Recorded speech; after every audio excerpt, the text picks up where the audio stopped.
Recordemos siempre que la lectura a diario es la palabra que nos da vida y hay que trabajarla con profundidad. En la lectura del libro del Génesis capítulo 3 versículo del 1 al 8 coloca dos cosas interesantes. En primer lugar, Satanás, la serpiente, de manera astuta, enfrenta a la mujer. La pregunta que se dirá a uno es, ¿por qué no enfrenta al hombre? No, porque Satanás necesita un contrincante duro, inteligente, y esos son las mujeres. Las mujeres son muy inteligentes, pero por culpa de sus emociones cometen muchos errores en la vida. Ahí es donde se está mostrando desde el inicio en Génesis que la mujer es inteligente. Siempre se le ha echado la culpa del pecado original, pero Satanás con su astucia la dominó emocionalmente. Y hasta hoy se ve. Muchas mujeres que sufren no es por su falta de inteligencia, sino porque se dejan llevar de las emociones.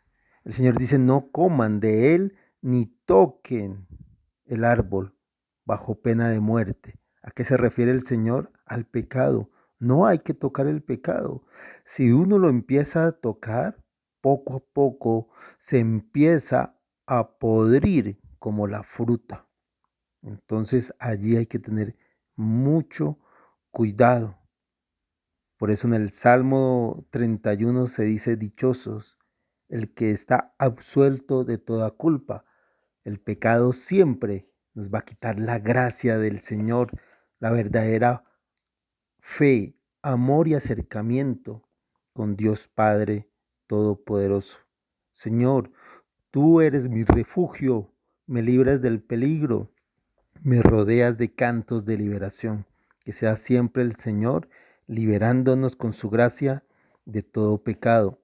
No somos perfectos, somos pecadores. Todos los días pecamos, pero a través de la gracia vamos hacia ese camino de santidad. No hay perfección, pero la santidad poco a poco, bajo la gracia del Señor, nos va protegiendo. Y en el Evangelio, según San Marcos capítulo 7, del 31 al 37, habla de un sordo, ¿sí? De una persona que se le acerca al Señor. ¿Y qué sucede? El Señor lo aparta a un lado, le mete los dedos en los oídos y con la saliva le toca la lengua, ¿sí? Y suspira diciendo, Éfeta, Éfeta, ábrete, ¿sí? Ahí hay que ver cómo el Señor lo aparta. ¿Por qué? Porque hay que hacerle una oración privada, porque la gente dirá, ¿por qué le toca los oídos? ¿Por qué lo unta de saliva? ¿Por qué le sopla los labios? ¿Por qué le toca los labios? ¿Por qué le tocará la cabeza? En ese tiempo no se podía hacer nada de eso, por eso el Señor lo aparta a un lado. Eso es lo que hoy se conoce como oración privada. ¿Sí? Porque mucha gente no va a entender los misterios con los cuales el Señor actúa. Y si no conoce esos misterios, difícilmente van a tener fe. Van a ser como Tomás, ver para creer. Toda la gente se llenaba de asombro, pero ahí también hay que determinar qué tan sordos somos al escuchar la palabra de Dios. Muchos de nosotros somos sordos porque tenemos problemas en la vida, tenemos dificultades en la vida. Y el Señor nos indica a través de muchos instrumentos, a través del Espíritu Santo, nos indica, no haga eso, organice su vida. Pero no, la gente sigue terca, la gente sigue llevándose de las emociones. Los esposos, la esposa sabe que su pareja, que su esposo le es infiel una, dos, tres veces, pero sigue de terca y sigue sufriendo y sigue ahí al pie a pesar de esa infidelidad. Y eso no le gusta al Señor. Las personas tienen que cambiar su vida, están actuando mal y se les dice no actúen de esa manera, pero lo siguen haciendo y siguen pecando.